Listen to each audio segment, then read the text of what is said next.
It's my life. Lazy, lazy.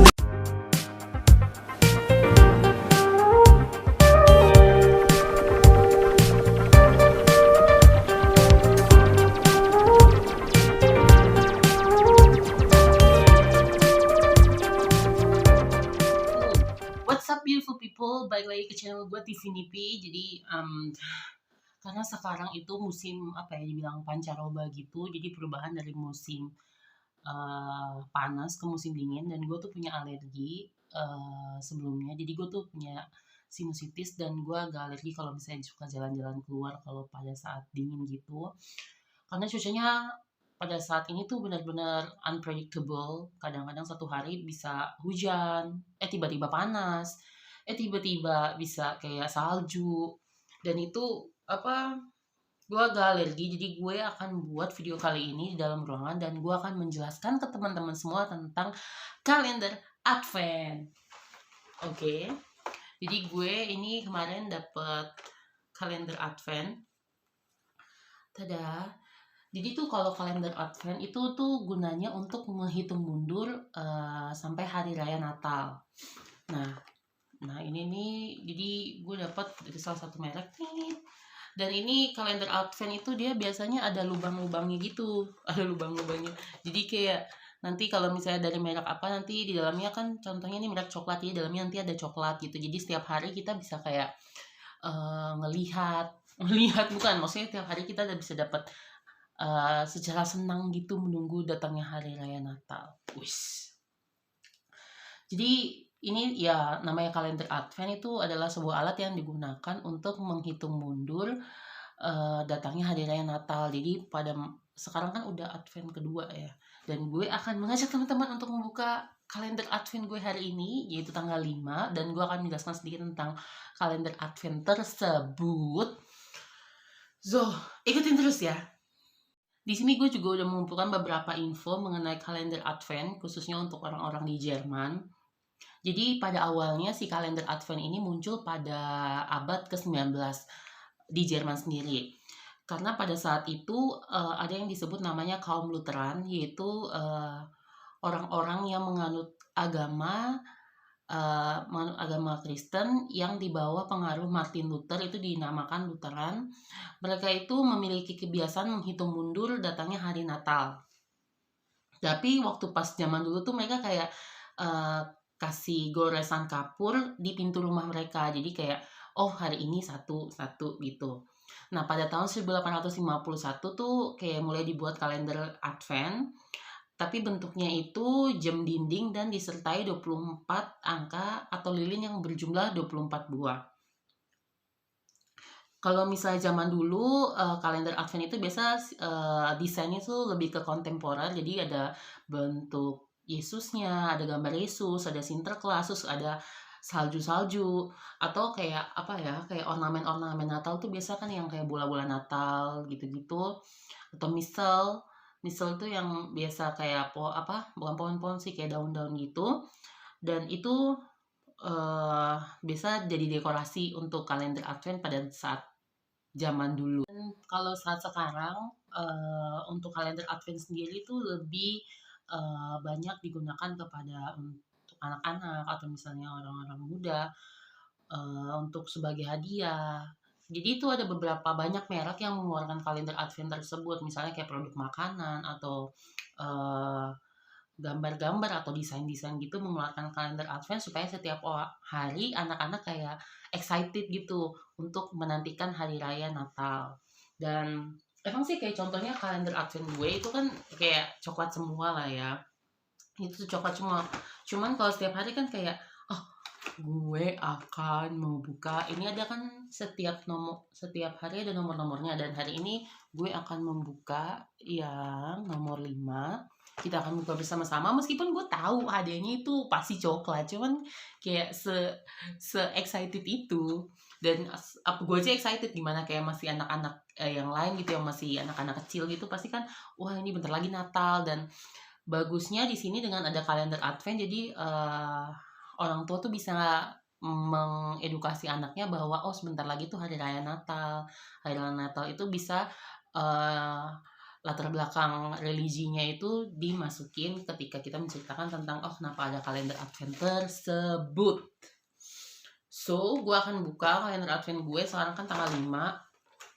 Dan anak itu tuh pada suka banget kayak ini kan kayak lambangnya di desainnya kayak lambang kayak gambar-gambar kalender Natal kontemporer kan juga ada ya pohon Natal karena kan kita mau menanti Natal gitu.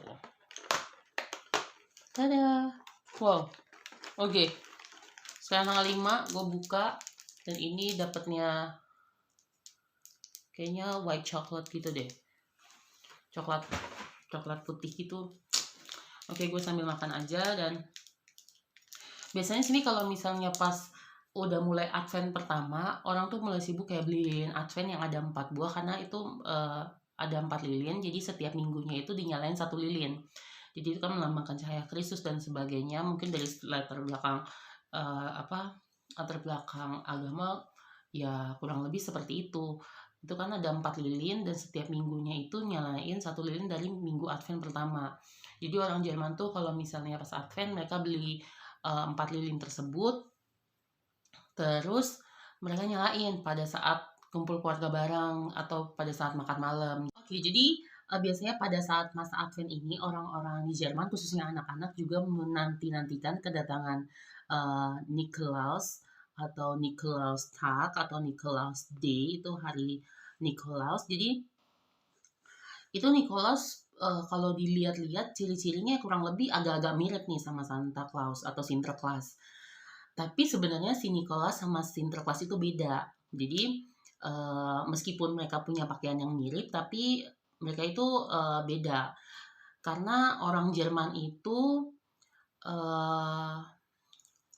mau supaya pada saat kelahiran Yesus atau 25 Desember itu anak-anak itu lebih fokus ke Natal itu sendiri, terhadap arti Natal atau kelahiran itu Yesus sendiri, dibandingkan menunggu tentang Sinterklas yang datang kasih hadiah, terus bakal kasih apa yang mereka mau.